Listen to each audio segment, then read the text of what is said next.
Today we're going to talk about the lifting workouts and how you can view them and what you can do and some strategies from outright workouts to stacking on top of other workouts. So without further ado, let's kind of dive into it and see what everything is. So on itself, this is an example of a typical workout that we post over here. This is a time limit in here, 55 minutes. If it's shorter, if it's longer, this is just a kind of a planning purpose thing for me, for you. And after you get your bearings and how to do some of these workouts. Oftentimes the workouts will not be this long.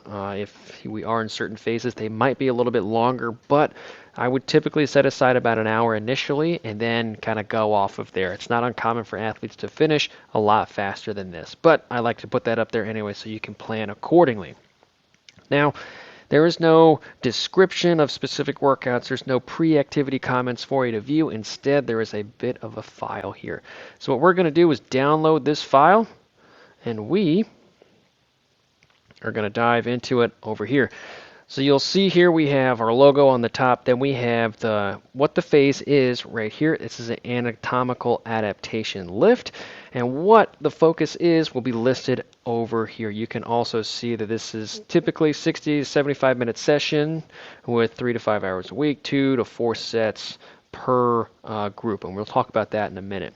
We have some basic breathwork and posture exercises for you to do with video links attached and descriptions if you don't want to access the internet.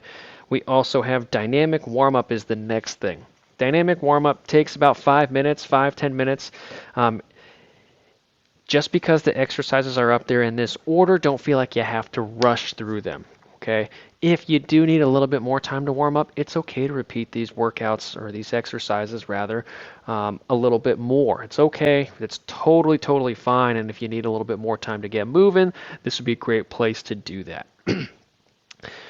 You can see here that in the description for the dynamic warm-up, it's 5 to 10 minutes, one time through 5 to 10 reps of each activity. So exercise 1, you're going to repeat that 5 to 10 times, then go to the second one, third, fourth, 5th, 6th, and 7th one.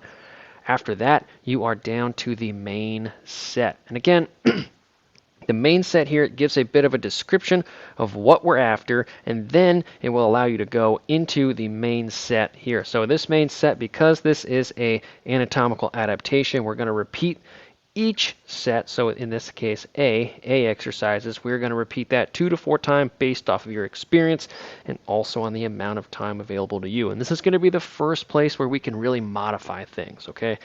If you are an athlete that only has, say, 30 minutes to get a lift in, well, then we're probably not going to be able to repeat each main set 4 times. It's just not going to be possible, right? So that's a great example of how you can shave things down. And after you do a couple of these, you'll get your routine, you'll get the hang of it, and you'll get how much time you'll need to spend at a gym or at home, wherever you're working out, before you can kind of change things up a little bit.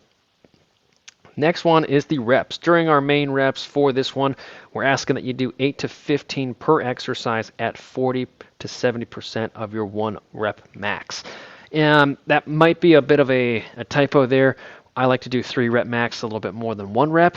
I don't really like athletes maxing out anyways instead, so it's kind of a guesstimation. So if you can do, say, a bench press at 150 pounds, you can do that 10 times.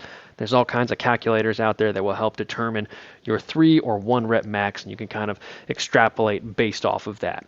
So in this anatomical adaptation workout, the big thing in this workout is you shouldn't leave the gym feeling excessively sore or tired or just crushed by this workout. This is a great way to get involved back in the strength training routine, and we can talk about specifics for each one later on. This is just a general overview, but this 3-1-3-1 movement, this is the movement that we're going to ask you to do, or the tempo rather, that we are going to ask you to do each exercise if possible. And the explanation is listed down below here, and you can also Google this if you want to. So a 3-1-3 basically explained 3 seconds loading, 1 second holding, 3 seconds going back to your starting position, and 1 second holding back at your starting position, ready to start the exercise again before you go back into your second rep.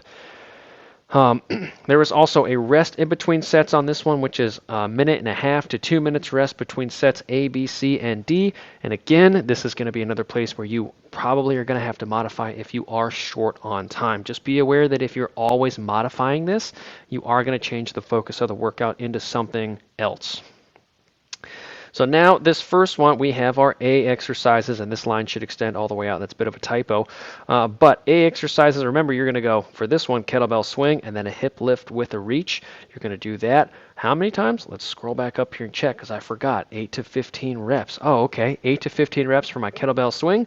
Then I'm going to go to my 8 to 15 reps of my lift, hip, and reach. And then I'm going to take a 1.5 to 2 minute break before starting again, and I'm going to repeat that 2 to 4 times. If I'm short on time, I'm only doing this once and then a second time, and then I'm going to go up to my B exercises, the dumbbell bent over row, and then the chair of death squat.